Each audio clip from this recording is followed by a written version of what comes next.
Shri S K Sajeesh, ഇപ്പോൾ ഈ 2019 രണ്ടാം പ്രളയം മുതൽ ഇതുവരെ ഒറ്റപ്പെട്ട തുരുത്തുകളിൽ അകപ്പെട്ടു പോയവരെ സൈന്യം എത്തി നടത്തിയ രക്ഷാദൗത്യം, ഹെലികോപ്റ്ററിൽ എത്തി അവരെ രക്ഷപ്പെടുത്തിയതിനൊക്കെയുള്ള പണം തിരിച്ചടവിനായി ആവശ്യപ്പെട്ടിരിക്കുകയാണ് കേന്ദ്ര സർക്കാർ.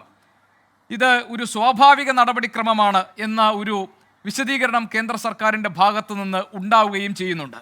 ഇപ്പോൾ കഴിഞ്ഞ മാസം ഉത്തരാഖണ്ഡിൽ എന്താണ് 107 കോടി രൂപ ഇതുപോലെ ഈ സൈന്യത്തിൻ്റെ സേവനം ലഭിച്ചതിന് പ്രതിഫലമായി ആവശ്യപ്പെട്ടിട്ടുണ്ട് എന്നാണ് കേന്ദ്രത്തിൻ്റെ ഒരു വാദം. മാത്രമല്ല, ഇത്തരം കാര്യങ്ങളിൽ അനാവശ്യമായി മാധ്യമങ്ങൾ ഉപയോഗിച്ച് ജനങ്ങളെ തെറ്റിദ്ധരിപ്പിക്കാനാണ് സംസ്ഥാന സർക്കാരും കേരളത്തിലെ പ്രതിപക്ഷവും ഒക്കെ ശ്രമിക്കുന്നത് എന്നാണ് കേന്ദ്ര സഹമന്ത്രിയായിരുന്ന വി മുരളീധരനെ പോലുള്ളവർ പറയുന്നത്. കേന്ദ്രം ഇപ്പോൾ ആവശ്യപ്പെട്ടിരിക്കുന്ന തുക ഒരു സ്വാഭാവിക നടപടിക്രമമാണോ, അതോ ഇത് പൂർണ്ണമായും രാഷ്ട്രീയ താല്പര്യത്തോടുകൂടി വിവേചനപരമായി കേരളത്തെ അവഗണിക്കുന്നതിൻ്റെ ഭാഗമാണോ? അങ്ങനെയാണെങ്കിൽ സംസ്ഥാന സർക്കാർ ഇനി എന്ത് ചെയ്യും? അല്ല, കേരളത്തെ പൂർണ്ണമായും അവഗണിക്കുക മാത്രമല്ല, കേരളത്തിലെ ജനങ്ങളോട് അങ്ങേയറ്റത്തെ പുച്ഛത്തോടു കൂടിയുള്ള ഒരു സമീപനമാണ് കേന്ദ്ര സർക്കാർ സ്വീകരിക്കുന്നത്. ഒരു രൂപ പോലും ഇത്രയും വലിയ ദുരന്തമുണ്ടായിട്ട് കേരളത്തിന് ഇന്നേ വരെ തരാതിരിക്കുകയും എന്നിട്ട് ഈ ദുരന്തത്തിൻ്റെ ഭാഗമായി സഹായിക്കാൻ വേണ്ടി വന്ന ഹെലികോപ്റ്ററിനും മറ്റുമായിട്ടുള്ള തുക 132 കോടി രൂപ കേരളം അടിയന്തരമായി നൽകണം എന്ന് ആവശ്യപ്പെടുകയും ചെയ്യുന്നത് മലയാളികളോടുള്ള ഒരു വെല്ലുവിളിയും അല്ലെങ്കിൽ ഈ പ്രദേശത്തോടുള്ള ഒരു യുദ്ധപ്രഖ്യാപനം പോലെയുള്ള ഒരു തീരുമാനമല്ലേ? മനസാക്ഷിയുള്ള ആരെങ്കിലും ചെയ്യുന്ന ഒരു സമീപനമാണോ അത്? മനസാക്ഷി ഉണ്ടെങ്കിൽ അങ്ങനെ ചെയ്യാൻ വേണ്ടി പറ്റില്ലല്ലോ.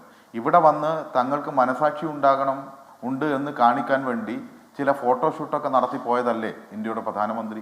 അദ്ദേഹം ഒരു കുഞ്ഞിനെ എടുത്തു, ആ കുഞ്ഞിനെ എടുത്ത് ചിത്രങ്ങൾ PRD വഴി രാജ്യമെമ്പാടും പ്രചരിപ്പിച്ചു. ഇതെല്ലാം നമ്മൾ കണ്ടതാണ്. ഇനി ആ കുഞ്ഞിനെ എടുത്തതിനും ഹെലികോപ്റ്റർ ആളുകളെ ലിഫ്റ്റ് ചെയ്ത പോലെ ചാർജ് ഈടാക്കുമോ ഈ രാജ്യത്തിൻ്റെ പ്രധാനമന്ത്രിയും ഈ രാജ്യത്തിൻ്റെ ഭരണകൂടവും എന്ന് നമ്മളെ അത്ഭുതപ്പെടുത്തുകയാണ്. ഈ 4.5 മാസം ഈ ദുരന്തം പിന്നിടുമ്പോൾ ഒരു രൂപ പോലും തന്നില്ല എന്ന് മാത്രമല്ല, അദ്ദേഹം ഇപ്പോൾ ശ്രീ വി മുരളീധരൻ പറഞ്ഞത് മാധ്യമങ്ങളെ ഉപയോഗിച്ചുകൊണ്ട് എന്തോ കേന്ദ്ര സർക്കാരിനെ അവമതിക്കാൻ വേണ്ടി ശ്രമിക്കുകയാണ് എന്നാണ്.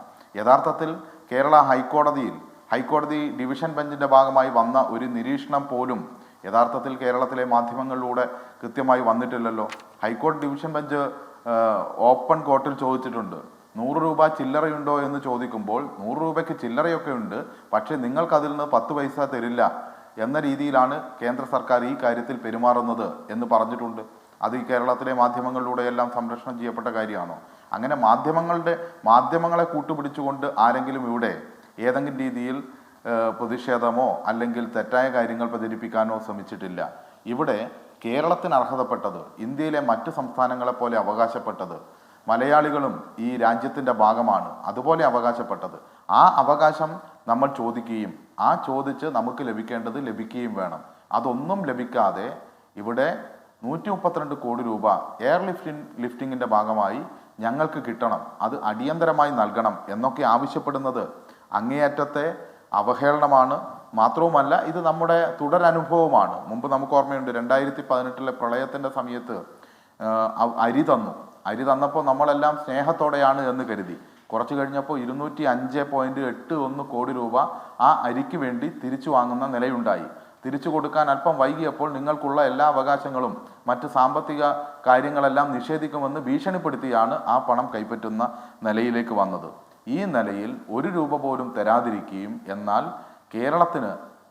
കേരളത്തോട് ഈ വെല്ലുവിളി നിറഞ്ഞ കേരളത്തിലെ ജനതയെ അപമാനിക്കുന്ന ഒരു സമീപനം 132 കോടി രൂപ ഉടൻ വേണം എന്നാവശ്യപ്പെട്ടുകൊണ്ട് സ്വീകരിക്കുകയുമാണ് കേന്ദ്ര സർക്കാർ ചെയ്യുന്നത്.